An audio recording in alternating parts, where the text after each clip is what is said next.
I'm making this video to the Director of Financial Crimes Enforcement Network and to the U.S. Senate of Homeland Security and Government Affairs. The purpose of this video is to explain new trends. They are not new, but this is a pattern of money laundering happening in Miami Beach condominiums. Director of Financial Crimes and Enforcement Network has a statutory responsibility to publish the trends of money laundering. So this video is to show how the liens, maintenance, and construction work and fraudulent documents filed within circuit courts of Miami-Dade County, Florida. I believe this happens in the other states as well and other counties as well. So we will start with roofing work, re-roofing leaks. So I moved to this condominium in 2010. A year before I moved to this condominium, there was a re-roof work being done. As the owners of the condominium explained, what happened is as follows. There was a contractor who was working slowly on re-roofing this condominium, 26 units condominium. And there was a big rain, and the contractor could not finish the re-roofing. And because of that, they placed a lien on every single unit. By the way, re-roofing work only takes place in this condominium in the summers. So after that, there was a long lawsuit, and condominium owners had to pay for the lawyer fees. The lawyer was Robert Fine, partner at Greenberg Traurig, and finally the insurance paid it. What happened next? As per my research, I saw that new parcel numbers were assigned for each unit. So by looking at the court documents filed in Miami-Dade Circuit Court, I saw that there was a work for pool that was scheduled. You see, there is no pool here. There is no way that someone would think about the pool, and no one heard about the pool. And remember, to start working on the pool, you need to pay a bond. So Gulfside Supply Inc. and Gulf Eagle Inc. were the names of the contractors. And the paperwork said, we started the work, we supplied materials, we finished the work, then we were not paid, but we supplied second portion of materials. So we have a similar situation here where a contractor worked and left materials. So now there is fast forward several years, 2022, August. I come and I see there are contractors working here. They climb here, you see. And I asked them, hey, can you film us what you're doing here? Because there is no notice of commencement. And they refuse it. And property manager, Dominic Bailul, he sends police on me. Then what happens next? I see a lien being filed in Miami-Dade official records. Perfect Seal Roofing, that's the name of the company. Supposedly, Dominic, our property manager, has not paid them $1,000.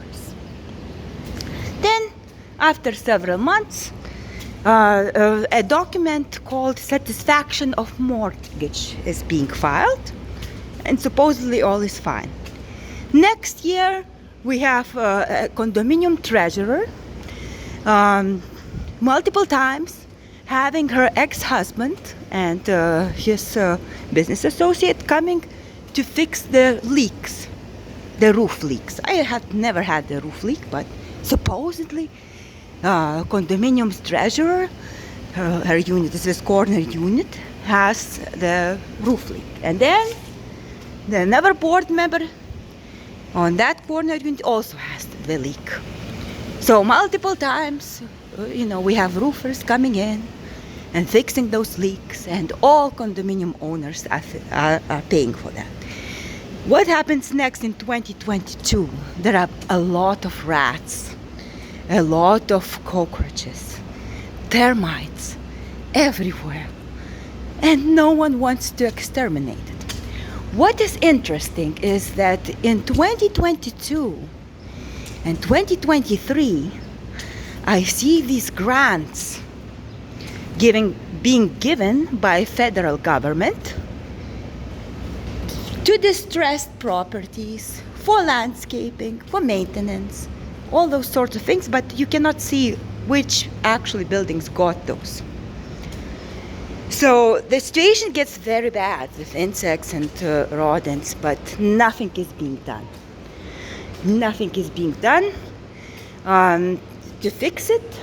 And then in 2023, we have an annual meeting where Robert Fines, remember the guy, the lawyer who represented condominium in 2008 and 2009 on the contractor lien. So it's his wife. She states that she thinks that we need new windows and doors. Nothing is being talked about the condition of the building infested with rats and rodents. And by the way, we into 2021 we got our 40-year recertification. Nothing was said about the roof, that we need a new roof or anything, or that we have rodents. So in 2023, an annual meeting, we have an announcement from Isabel Fine that we need to have new windows and doors. And there is not a single owner that requests that. She says that this is because she wants to, her unit was here, as you see, the unit numbers are removed. And I wrote many emails about that. For several months we have no unit numbers on most of the apartments. And I have people breaking in my door because they don't know where to go when they have a short-term rental. So that's what we have. We have a situation where we announced that we need new windows and doors in 2023. Then, in 2023, condominium treasurer starts knocking the doors of the owners with the Unit 17 owner, stating that I called the Miami Beach building department, and because of that, violation and lien has been issued. And I did not call. Several months later, in 2024, in January, I see there is a special magistrate paper, lien, $200 a day lien, unsafe structures, supposedly for something that I called for. I didn't. And it's not clear what's about. $200 a day, which started accruing in November, I believe. So it was in January. And I started requesting a meeting with the city of Miami Beach. I asked Department of Business and Professional Regulation, please, this is a lot of money. Can we teach you something? We don't understand. What is this lien about? Everyone ignores. Everyone ignores. So supposedly tens of thousands of dollars were paid for that lien, for which the treasurer and Unit 17 owner informed that I'm responsible for. Next, we have, all of a sudden, we have now a problem with a roof. Remember, it was replaced in 2008 and 2009. Then we had multiple leaks, supposedly, by this unit. And then we need a new roof in 2023. I think in 2024, something like that, in the beginning of 2023.